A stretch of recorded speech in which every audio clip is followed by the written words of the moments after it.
Hey guys, Joe here, and in today's video we are taking a look at one of the most powerful big boys in the world. And it comes in an appropriately sized big boy drill case because what I have inside of here is quite frankly one of the most powerful handguns on the planet. And today we are going to take a look at it. So buckle up as we take a look at the Smith & Wesson Magnum 500.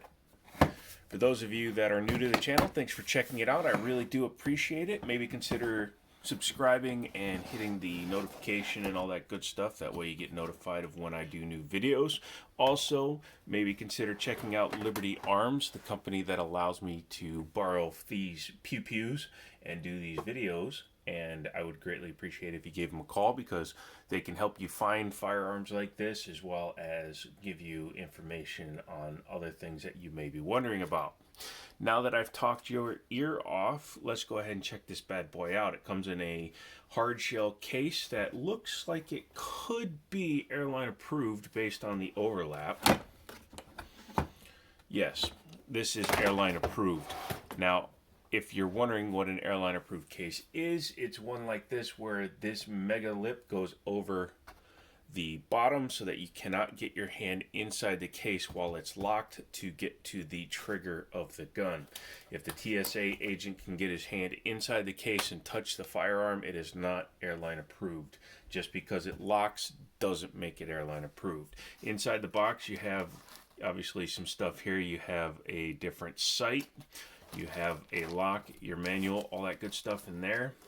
And under this piece of brown paper, which is a Smith & Wesson common thing to see, you have this guy, this ginormous, humongous piece of metal, which is the Smith & Wesson Magnum 500 revolver. This is the 8.5-inch barrel version, I believe. Yes, in stainless. Obviously nothing in there, but really quickly, that's a big boy round. That's a big boy gun. For comparison, here is a 9mm, which is by far the most common size pew pew in the United States. Most service weapons are 9mm. I said most. I know there are 40 and 45 caliber ones out there. Speaking of 45 caliber, that's a 45 ACP, which a 1911 shoots, or a Glock 21, or a Smith & Wesson M&P 45. So this, excuse me, that's not a 40. Yeah, that is a 45. Sorry. In comparison to this gun, it looks so tiny. I'm like, that's a 22. That's a 9. No, this is actually a 230 grain 45 ACP. And just to show you, this is you. This is the gun she told you not to worry about. So yeah, the typical load for a Magnum 500 can range anywhere from 300 to 500 grains. There are some extreme ones out there which will completely fill the cylinder. Matt from Demo Ranch obviously showed off the 700 grain, which is just a solid projectile. It's completely flat, looks like the back of a regular rim.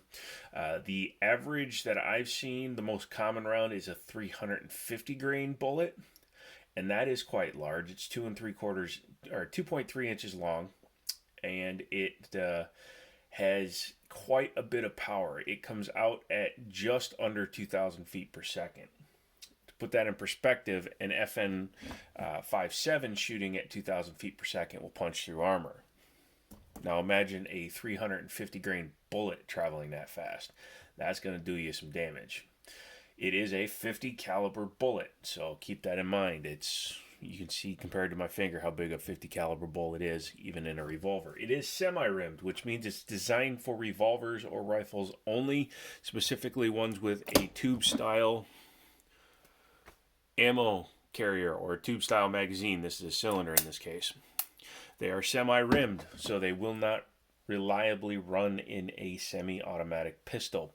This is a rimless cartridge. As you can see, it's the same diameter as the bullet, even though it does have a place for it to be held and grabbed by the extractor. This will cycle in a pistol, no problem. This, not so much. You can see this thing's ported at the end to help with some muzzle flip, although you're getting muzzle flip regardless of what you do. No matter what you do, you're getting muzzle flip with this ginormous piece of metal. Double action, single action, so you can fire it either way. I don't like to dry fire revolvers. I do it with pistols a lot more than I do with revolvers or semi-automatic pistols and revolvers, because I'm always worried that that you can mess up the head spacing or the timing for the revolver. Has a adjustable sight in the rear. As you can see, it's adjustable for both elevation and windage. Has one sight installed. It's just a front blade. I didn't look at the other one. I think it's just a replacement sight in case this one falls out, which happens a lot. This is a X-frame gun. And a little bit of the history on the gun. The 454 Casull was the most powerful gun until the brain children over at Smith & Wesson decided they wanted to make something in 50 caliber. So they got together with Corbon, who makes pretty good ammunition, a little lesser known company, and they got together and developed the Smith & Wesson 500 semi-rimmed cartridge.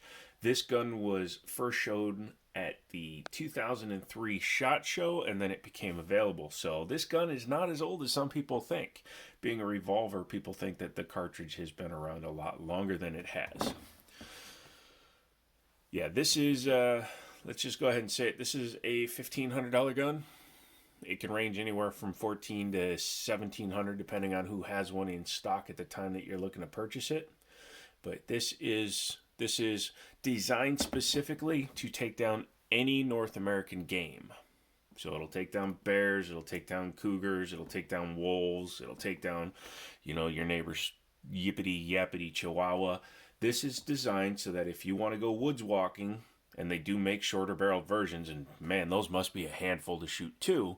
But if you're woods walking with one of these, you have the ability to defend yourself from pretty much, well, not pretty much, you can defend yourself against any North American game, theoretically.